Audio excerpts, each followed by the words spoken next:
નમસ્કાર વિદ્યાર્થી મિત્રો, આજે આપણે ધોરણ 12 ભૌતિક વિજ્ઞાન પ્રકરણ 6 ના સ્વાધ્યાયના એક્ઝામ્પલની વાત કરીશું. Example number 6.13. એક શક્તિશાળી લાઉડ સ્પીકરના ચુંબકના ધ્રુવો વચ્ચેના ક્ષેત્રના મૂલ્યને માપવું છે. ખૂબ જ નજીક વીંટાળેલા 25 આંટાઓવાળી એક નાની 2 સેન્ટીમીટર સ્ક્વેર ક્ષેત્રફળવાળી સપાટી સર્ચ કોઇલને ક્ષેત્રની દિશામાં લંબ રાખવામાં આવે છે. હવે જોજો અહીંયા તમને જે આપેલી માહિતી છે એ આપી દીધેલું છે અને આંટાની સંખ્યા આપી દીધી છે 25, એટલે a અને n આપી દીધા છે. હવે લંબ રૂપે રાખીએ આપણે તો બંને વચ્ચેનો જે ખૂણો છે b અને a વચ્ચેનો ખૂણો એ થીટા કેટલો થશે? પ્રારંભિક પરિસ્થિતિમાં 0 થશે અને b a cos થીટા, એમાં થીટા 0 હશે એટલે અહીંયા જવાબ થશે b. હવે આગળ કહે છે, કૌંસમાં લખેલું છે અને તે પછી ક્ષેત્રના વિસ્તારમાંથી ઝડપથી ખેંચી લેવામાં આવે છે અને ત્યારબાદ સમતુલ્ય તેના સમતલને ક્ષેત્રની દિશાને સમાંતર લાવવા માટે કોઈ તેને ઝડપથી 90 ડિગ્રીનું ભ્રમણ આપી શકે છે. બે પોઝિશન છે, કાં તો બહાર ખેંચી લેવામાં આવે છે, એટલે માની લો કે કોઈ ચુંબકો છે ને એની વચ્ચે કોઇલ છે અને ખેંચી લઈએ છીએ તો ચુંબકીય ક્ષેત્રની બહાર આવી જશે અને બહાર આવી જશે તો ફ્લક્સ 0 થઈ જશે. અને 90 ડિગ્રીનું ભ્રમણ આપશો તો cos 90 થશે અને cos 90 એટલે 0 થઈ જશે. એટલે a phi f આપેલા છે. આ ગૂંચળામાં વહેતો કુલ વિદ્યુત ભાર કૌંસમાં લખેલું છે ગૂંચળા સાથે જોડાયેલ બેલેસ્ટિક ગેલ્વેનોમીટર દ્વારા માપવામાં આવે છે. 7.5 મિલી કુલમ છે, એટલે અહીંયા વિદ્યુત ભાર q આપી દીધેલું છે 7.5 મિલી કુલમ. અને આગળ આપેલું છે આ ગૂંચળા અને ગેલ્વેનોમીટરનો સંયુક્ત અવરોધ 0.5 ઓહ્મ છે. આ ચુંબકની પ્રબળતાનું અનુમાન કરો. એટલે અહીંયા ગેલ્વેનોમીટર અને બીજું ગૂંચળું, આ બંનેનો સંયુક્ત અવરોધ આપી દીધેલો છે 0.5 ઓહ્મ અથવા અહીંયા 0.50 ઓહ્મ લખેલું છે. b શોધવાનું કીધેલું છે. હવે મિત્રો જો તમને આ ખબર પડી ગઈ હોય n phi તો દાખલો એકદમ સિમ્પલ છે. વિદ્યુત ભાર આપેલો હોય અને વિદ્યુત ભાર ઉપરથી આપણને b શોધવાનું કીધેલું હોય તો એવું કોઈ સૂત્ર તમારા ધ્યાનમાં છે કે જે સીધો આપણને આનો જવાબ આપી દે? તો જોઈ શકાય છે કે r ના પદમાં એક સમીકરણ આવે છે ડેલ્ટા q બરાબર delta phi by r. Delta q બરાબર n delta phi by r. આ જે સમીકરણ છે એની અંદર આપણે ડેલ્ટા q બરાબર n અહીંયા લખી દઈએ phi f ઓછા phi બાય r. કિંમતો મૂકીને સાદુરૂપ આપી દઈએ તો ડેલ્ટા q મળશે અહીંયા ડેલ્ટા q બરાબર n ની જગ્યાએ 25 phi f 0 અને phi i b ભાગાકારની અંદર r 0.5. હવે આ જે જવાબ મળેલો છે એમાંથી ડેલ્ટા q પણ આપણે અહીંયા ભરી દઈએ. ડેલ્ટા q નો જવાબ કેટલો આપેલો છે? 7.5 ગુણ્યા 10 ની -3. અને આનું સાદુરૂપ આપી દઈએ તો આને 1/2 કહેવાય, અહીંયા ગુણાકારમાં આવે એટલે આવો આન્સર થશે આનો 1/2 ગુણ્યા 7.5 ગુણ્યા 10⁻³ is equal to -25 ba. હવે માઈનસ નિશાની હું અહીંયા મૂલ્ય દર્શાવતી વખતે લેતો નથી એટલે આ રીતે લખું છું 25 ba. હવે આની અંદરથી તમે આનું સાદુરૂપ આપશો તો 25 ભાગાકારમાં આવશે, એ પણ ભાગાકારમાં આવશે તો અહીંયા 7.5 ગુણ્યા 10⁻³ divided by 2 ગુણ્યા 25 ગુણ્યા a. એની જગ્યાએ કેટલા ભરી દઈએ આપણે? 2 ગુણ્યા 10 ની -4 2 ગુણ્યા 10 ની -4 અને b is equal to -4 ઉપર જશે +4 થશે અને 4 ઓછા 3 કરશું એટલે 1 વધશે. 75 કરી નાખીએ અહીંયા 75 ભાગ્યા 2 દુ 4 4 ગુણ્યા 25 અને આના ઉપરથી તમે 25 તરી 75 3 ભાગ્યા 4 હવે મિત્રો ઘાત બધી નીકળી જાય છે એટલે આપણે અહીંયા ઘાતને એડજસ્ટ કરતા નથી. 3/4 ટેસ્લા અથવા જે b નો જવાબ છે એ 0.3/4 એટલે 0.75 ટેસ્લા હશે. તો ચુંબકની અંદર જે ગુજડું મૂકેલું છે એ ગુજડા સાથે સંકળાયેલ ચુંબકીય ક્ષેત્રનું જે મૂલ્ય છે એ 0.75 ટેસ્લા મળે છે. તો આ એક્ઝામ્પલ અહીંયા આપણો પૂરો થઈ જાય છે. હવે આપણે એના પછીના એક્ઝામ્પલની વાત કરીએ. મિત્રો 6.14 નંબરનો પ્રશ્ન, આકૃતિ પ્રમાણે કાયમી ચુંબકના ધ્રુવો વચ્ચે લીસા પાટાઓ AB પર સ્થિત એક ધાતુના સળિયા PQ ને દર્શાવે છે. તમે આકૃતિમાં જોઈ શકો છો કે અહીંયા એક ધાતુનો સળિયો PQ આવેલો છે અને એની નીચે જે છે એ બે લીસા પાટાઓ છે AB. લખેલું છે કે આ પાટાઓ સળિયો અને ચુંબકીય ક્ષેત્ર ત્રણેય પરસ્પર લંબ દિશામાં છે. એટલે દાખલા તરીકે પાટાઓ આ રીતે છે, એની ઉપર સળિયો આ રીતે છે, બરાબર. અહીંયા એ લોકોએ આકૃતિમાં ત્રાસો બતાવ્યો છે, અહીંયા એક્ઝેક્ટલી આ રીતે છે. અને ચુંબકીય ક્ષેત્ર અહીંયા ચોકડી વડે છે, નીચેની દિશામાં છે. તો આ રીતે તમે વિચારશો તો આ બધા એકબીજાને કેવા થશે? લંબરૂપે થશે. એટલે તમારે આ રકમમાં જે પ્રમાણે આપેલું છે એ પ્રમાણે આને ધ્યાનમાં લેવાનું છે. હવે આગળ આપેલું છે એક ગેલ્વેનોમીટર G એક કળ K દ્વારા પાટાઓ સાથે જોડેલ છે. એટલે અહીંયા આકૃતિમાં તમે જોઈ શકો છો કે એક ગેલ્વેનોમીટર પણ લગાડેલું છે જેને કળ K સાથે જોડેલું છે અને કળ K ખુલ્લી હોય અને કળ K બંધ હોય. આગળ આપેલું છે કે આ સળિયાની લંબાઈ 15 સેન્ટીમીટર, ચુંબકીય ક્ષેત્ર 0.50 ટેસ્લા, આ સળિયો ધરાવતા બંધ ગાળાનો અવરોધ 9.0 મિલી ઓમ અને ક્ષેત્ર સમાન છે તેમ ધારો. એટલે અહીંયા જે ચુંબકીય ક્ષેત્ર છે નોર્થમાંથી નીકળે સાઉથમાં એન્ટર થાય. એટલે ચુંબકીય ક્ષેત્રની દિશા નીચે તરફની છે, બરાબર. સળિયો આ દિશામાં ગતિ કરે છે, ચુંબકીય ક્ષેત્ર નીચેની દિશામાં છે અને પાટાઓ જે છે AB એ આ રીતના આકૃતિમાં બતાવે એ પ્રમાણે તમારે ધ્યાનમાં લેવાના છે. પ્રશ્ન પૂછેલો છે કે ધારો કે ખુલ્લી અને સળિયાને 12 સેન્ટીમીટર પ્રતિ સેકન્ડના ઝડપે દર્શાવેલ દિશામાં ખસેડવામાં આવે તો પ્રેરિત EMFની ધ્રુવીયતાને મૂલ્ય જણાવો. મિત્રો ધ્રુવીયતા કોને કહેવાય?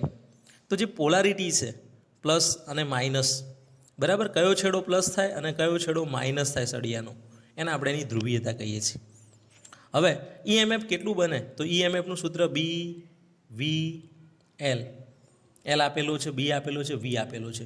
કિંમતો મૂકીને સાદુરૂપ આપી દઈએ તો EMF E મળી જશે. આની ગણતરી આપણને અહીંયા આ રીતે આપેલી છે, જોઈ શકાય છે કે ગણતરીની અંદર પ્રેરિત EMFનું મૂલ્ય BVL sin થીટા. હવે અહીંયા થીટા 90 છે એટલે લખવાની જરૂર નથી. તો આ જે છે એની અંદર આપણને B, V અને L ની કિંમતો ભરી દઈએ છીએ તો જવાબ 9 × 10⁻³ મળે છે, જે 9 મિલીવોલ્ટ તરીકે પણ ઓળખી શકાય. તો આ પ્રશ્નનો પહેલો ભાગ અહીંયા પૂરો થાય છે. હવે આપણે એમાં કયો છેડો ધન બને ને કયો છેડો ઋણ બને, તો એના માટે તમે આ સૂત્ર વાપરી શકો છો. F = Q V × B. હવે આ સૂત્ર પ્રમાણે V કઈ દિશામાં હતો તો તમે આગળ જોઈ લો. V કઈ દિશામાં હતો? I કેરેટની દિશામાં. તો V ની દિશા આપણને મળી I કેરેટની. ક્રોસ B, તો B સદિશ કઈ દિશામાં હતો? નીચેની દિશામાં, N થી S તરફ. તો હવે આ પ્રમાણે વિચારશો તો નીચેની દિશા એટલે -J કેરેટ અને I ક્રોસ -J કરીશું તો જવાબ આપણને મળશે અહીંયા -K કેરેટ. તો તમને અહીંયા ધન વિદ્યુત ભારો P બિંદુ આગળ અને ઋણ વિદ્યુત ભારો Q બિંદુ આગળ ભેગા થતા જોવા મળશે, બરાબર. તો આ પહેલા પ્રશ્નના પાછળના પોર્શન માટે આપણે લખીશું કે PQ સળિયો આકૃતિમાં દર્શાવ્યા અનુસાર ગતિ કરે છે અને લેન્જ બળ લાગે છે. ફ્લેમિંગના ડાબા હાથના નિયમ અનુસાર ઇલેક્ટ્રોન પર P થી Q તરફ બળ લાગશે અને P છેડો ધન અને Q છેડો ઋણ બનશે, જે આપણે આકૃતિમાં અહીંયા જોયું, બરાબર. હવે આપણે અહીંયા ત્રીજા નંબરનો જે પ્રશ્ન છે એની વાત કરીએ. બીજા નંબરનો પ્રશ્ન કે જ્યારે કળ કે ખુલ્લી હોય ત્યારે સળિયાના છેડાઓ પર કોઈ વધારાનો વિદ્યુતભાર પ્રસ્થાપિત થશે. હવે કળ કે ખુલ્લી હોય એટલે મિત્રો અહીંયા જે કળ આપેલી છે, આ જે કળ છે આ ખુલ્લી હોય એટલે એનો મતલબ કે સર્કિટ પૂરેપૂરી કમ્પ્લીટ થયેલી નથી, ઓપન છે. તો ઓપન સર્કિટની અંદર સળિયાના બે છેડાઓ હોય ને એની ઉપર ચાર્જ મળશે, પ્રવાહનું નિર્માણ થયેલું હશે નહીં.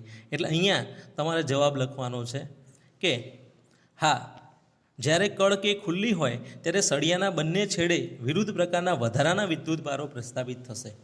અને જ્યારે કળ કે બંધ કરવામાં આવે છે, કળ કેના બંધ કરી દેવાની વાત કરે એટલે ભરાઈ દેવાની વાત છે, તો કળ કે બંધ કરવામાં આવે છે ત્યારે ગેલ્વેનોમીટરમાંથી પ્રવાહનું વહન થશે અને જે ચાર્જ છે એ અચળ જળવાઈ રહેશે. તો આ પ્રશ્નમાં તમારે આ ભાગ દર્શાવવાનો છે. હવે આપણે ત્રીજા નંબરના પ્રશ્નની વાત કરીએ, સીની. કે ખુલ્લી હોય અને સળિયો સમાન ગતિ કરે ત્યારે સળિયાની આ ગતિને કારણે ઇલેક્ટ્રોન ચુંબકીય બળ અનુભવતા હોવા છતાં આ સળિયા પીક્યુમાં ઇલેક્ટ્રોન પર કોઈ ચોખ્ખું બળ નથી લાગતું. સમજાવો. હવે આ બાબત તમે બરાબર સમજજો કે કળ કે ખુલ્લી હોય એટલે આ જે કળ છે અહીંયા ખુલ્લી છે, તો ખુલ્લી હશે તો પરિપથ પૂરો થશે નહીં, અને પરિપથ પૂરો નહીં થયેલો હોય તો એ કન્ડિશનની અંદર તમને અહીંયા પ્રશ્ન પૂછેલો છે કે જે બળ લાગે છે એ નેટ ફોર્સ 0 હોય છે. તો તમને ખબર છે કે ચુંબકીય બળ આટલું હોય છે, Fm બરાબર -E/V/B, અને સળિયાના છેડે પ્રસ્થાપિત થયેલ વધારાના વિદ્યુતભાર વડે ઉદ્ભવતું વિદ્યુત બળ આટલું હોય છે. આ બંનેના મૂલ્યો સમાન અને વિરુદ્ધ દિશામાં હોય તો એકબીજાની અસર નાબૂદ કરે. માટે નેટ ફોર્સ શું થવાનું? F0 થવાનું છે. બરાબર, એ તમારે અહીંયા આની અંદર સમજાવવાનું છે કે F0 કેવી રીતે થાય છે. ચોથા નંબરનો પ્રશ્ન છે, જ્યારે કળ કે બંધ હોય ત્યારે સળિયા પર ગતિ અવરોધક બળ કેટલું લાગે? તો મિત્રો ગતિ અવરોધક બળનું સૂત્ર આપણે આગળ શીખી ગયા છીએ. શું આવે છે? ગતિ અવરોધક બળ F બરાબર BIL. તો એના માટે તમારે આઈની જરૂર પડે. હવે જે ડેટા આપેલો છે એમાં ઈ તમે શોધી લાયા છો અને આર આપી દેવામાં આવેલો છે, તો આઈનો જવાબ 1 એમ્પિયર મળે છે. હવે સળિયા પર ગતિ અવરોધક બળ ગણવું હોય તો F બરાબર BIL ઉપરથી ગણીશું તો એનો જવાબ 7.5 × 10⁻² ન્યૂટન મળે છે. એ જ રીતે ડી નંબરનો જે પ્રશ્ન છે એની વાત કરીએ તો ડી નંબરના પ્રશ્નમાં પૂછેલું છે કે જ્યારે કળ કે બંધ હોય ત્યારે આ સળિયા પર ગતિ આવી ગયું. ઈ નંબરનો પ્રશ્ન છે, એની અંદર જ્યારે કળ કે બંધ હોય છે ત્યારે આ સળિયાને એ જ ઝડપે ખસેડવા માટે કેટલી શક્તિ જરૂરી છે? કૌંસમાં લખેલું છે બાહ્ય એજન્ટ દ્વારા, એટલે તમારે વર્ક કરાવવું પડે છે બહારથી. પાવરની જરૂરિયાત અહીંયા આપેલી છે. જ્યારે કળ કે ખુલ્લી હોય ત્યારે કેટલી શક્તિ આવશ્યક છે? હવે આ બંને પ્રશ્નો તમે કળ કે જે છે એના સંદર્ભમાં અહીંયા સમજી લો કે કળ અહીંયા લગાવેલી છે, આ કે ખુલ્લી હોય અને બંધ હોય. તો ખુલ્લી હશે ત્યારે ઓપન સર્કિટ કન્ડિશન હશે, બંધ હશે એટલે પરિપથ પૂરો થયેલો હશે. હવે અહીંયા કે બંધ હોય તો શું થશે? સળિયાને તેટલી જ ઝડપથી ગતિ કરાવવા જરૂરી પાવર P બરાબર FV ઉપરથી ગણતરી કરીશું તો BIL × V અને કિંમતો ભરી દઈશું તો આપણને 9 × 10⁻³ ન્યૂટન મળશે. જ્યારે કળ કે ખુલ્લી હોય ત્યારે કોઈ પ્રવાહ વહેવાનો નથી અને માટે જરૂરી પાવર 0 થઈ જશે. આઈનો જવાબ 0 થાય એટલે. એના પછીનો જે પ્રશ્ન આપેલો છે એની અંદર આ બંધ પરિપથમાં ઉષ્મા તરીકે કેટલી શક્તિનો વ્યય થાય છે? અહીંયા ઉષ્મા તરીકે કેટલી શક્તિ વપરાય છે? બરાબર, એટલે અહીંયા I²R જવાબ મેળવવાનો કીધો છે. આ શક્તિનો સ્ત્રોત શું છે? આ શક્તિ આપણને ક્યાંથી મળે છે? તો આની અંદર ઉષ્મા સ્વરૂપે વ્યય થતો પાવર I²R ઉપરથી ગણતરી કરી તો 9 × 10⁻³ વોટ મળે છે.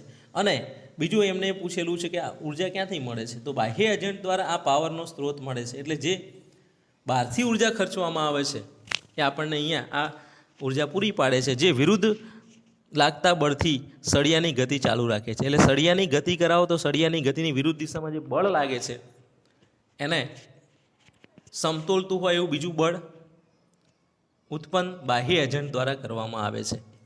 અને છેલ્લો પ્રશ્ન છે આની અંદર,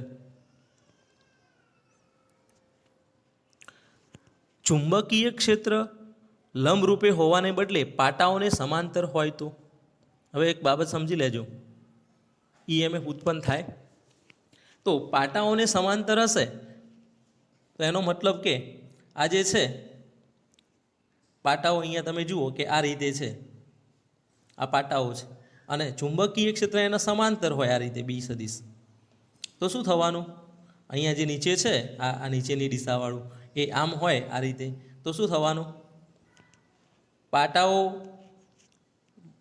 આ જે છે એના સાથે જે સળિયો આમ ગતિ કરીને જાય છે આ રીતે, આના સાથેનો એનો જે ખૂણો છે એ આપણને θ બરાબર 0 મળશે. હવે એકચ્યુઅલ આ સળિયો જે છે એ આ રીતે છે, આ ચુંબકીય ક્ષેત્ર છે અને આ સળિયો છે પીક્યુ સળિયો. તો પીક્યુ સળિયા સાથે ચુંબકીય ક્ષેત્ર વડે કોઈ બળ, કારણ કે વેગની દિશા એ જ છે, આની દિશા આ બાજુમાં વેગની છે, ચુંબકીય ક્ષેત્ર પણ એ જ દિશામાં છે, તો અહીંયા બી અને વીની દિશા એક જ થઈ જાય છે, θ બરાબર 0 થઈ જાય છે. θ 0 થઈ જાય છે તો એનો જવાબ થાય છે કે જો ચુંબકીય ક્ષેત્ર પાટાને સમાંતર હોય તો બંધ પરિપથમાં કોઈ ચુંબકીય ફ્લક્સ સંકળાશે નહીં, આથી પ્રેરિત ઈએમએફ ઉદ્ભવશે નહીં અને ઈ બરાબર BVL sin 0 બરાબર 0. તો આ રીતે તમારે એક પ્રશ્ન લખી કુલ જેટલા પણ પ્રશ્નો આપેલા છે એ તૈયાર કરવાના છે. હવે આ ટોટલ આટલા બધા પ્રશ્નો પરીક્ષામાં પૂછાય નહીં, આમાંથી તમને 1 કે 2 કોઈ પ્રશ્ન એ લોકો સિલેક્ટ કરીને આપે, બરાબર, તો એ પ્રમાણે આપણે એને તૈયાર કરીશું. 6.15 નંબરનો પ્રશ્ન, 30 સેન્ટીમીટર લંબાઈ અને 25 સેન્ટીમીટર સ્ક્વેર આડછેદનું ક્ષેત્રફળ 500 આંટાઓની સંખ્યાવાળું અને જેના ગર્ભભાગમાં હવા હોય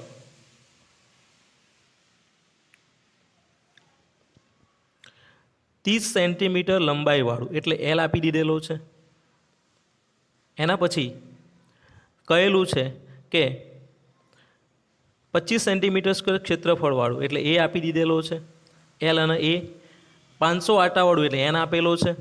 ત્યારબાદ જેના ગર્ભભાગમાં હવા હોય તેવું એટલે કશું છે નહીં, સોલેનોઇડ 2.5 એમ્પિયર પ્રવાહનું વહન કરે છે એટલે તમને અહીંયા આઈ આપી દીધેલો છે.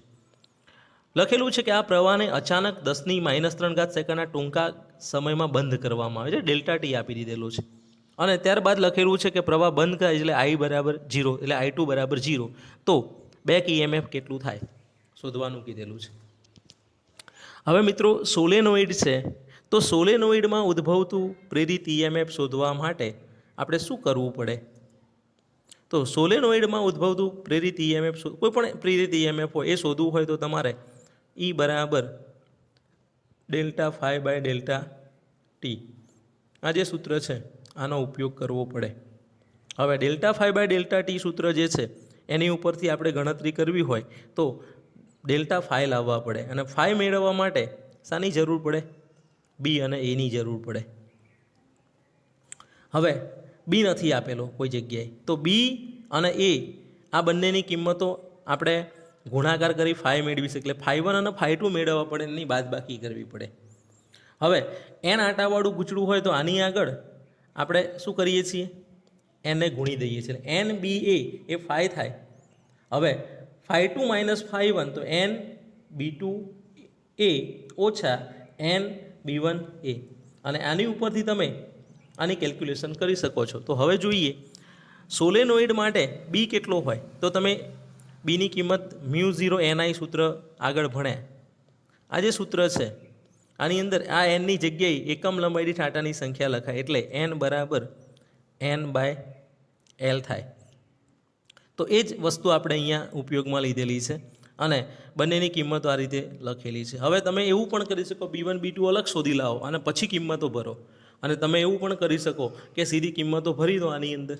તો હવે પ્રેરિત ઈએમએફનું સૂત્ર અહીંયા મૂકી દીધું આપણે, અને આ પ્રેરિત ઈએમએફ જે છે એના ગણવા માટે આપણે ∆ϕ/∆t સૂત્રમાં n એ B1 - B2/∆t. હવે કોઈ એમ કે B1 - B2 કેમ કરે? તો મિત્રો અહીંયા ઋણ જવાબ ન મળે એટલા માટે આપણે આને આ રીતે B1 - B2 કરેલા છે. અને ત્યારબાદ અહીંયા સાદુરૂપ આપવા માટે B1 B2ની કિંમતો ભરેલી છે અને એના અંદરથી μ0 n કોમન કાઢી લીધા છે અને ભાગાકારનો L પણ કોમન કાઢ્યો છે. તો આવું સૂત્ર બને છે. અને આની અંદર જે ડેટા આપેલો છે જોઈ શકાય છે કે μ0 બરાબર 4π × 10⁻⁷ એનો જવાબ અને એનનો જવાબ n બરાબર 500 આપેલા છે, એ બરાબર 25 × 10⁻⁴ અને I1 2.5 I2 0 છે અને ભાગાકારમાં ડેલ્ટા ટી 0.3 × 10⁻³ અને આ બધાનું આપણે અહીંયા સાદુરૂપ આપી દઈએ તો આન્સર જે છે એ આપણને અહીંયા 6.55 વોલ્ટ મળી જાય છે. બરાબર. બીજી પણ એક રીત આપેલી છે એ પણ જોઈ લઈએ આપણે. એલ આપેલો છે, એ આપેલો છે, ડેટા હતો એ ફરીથી એમના એમ લખી દીધેલો છે. હવે મેં કીધું એમ ∅1 અને ∅2 તમે અલગથી શોધી લાવો અને ∅1 ∅2 અલગથી તમે શોધી લાવેલા હોય તો એના અંદર ∅1 મળ્યા, ∅2 મળ્યા, બેક EMF એટલે ફ્લક્સનો કુલ ફેરફાર ભાગ્યા સમયગાળો, તો એ જ કરેલું છે અને કિંમતો પછી મૂકેલી છે. તો આનો પણ જવાબ એ જ રીતે મળે છે. એટલે આકૃતિ જે આપેલી છે અહીંયા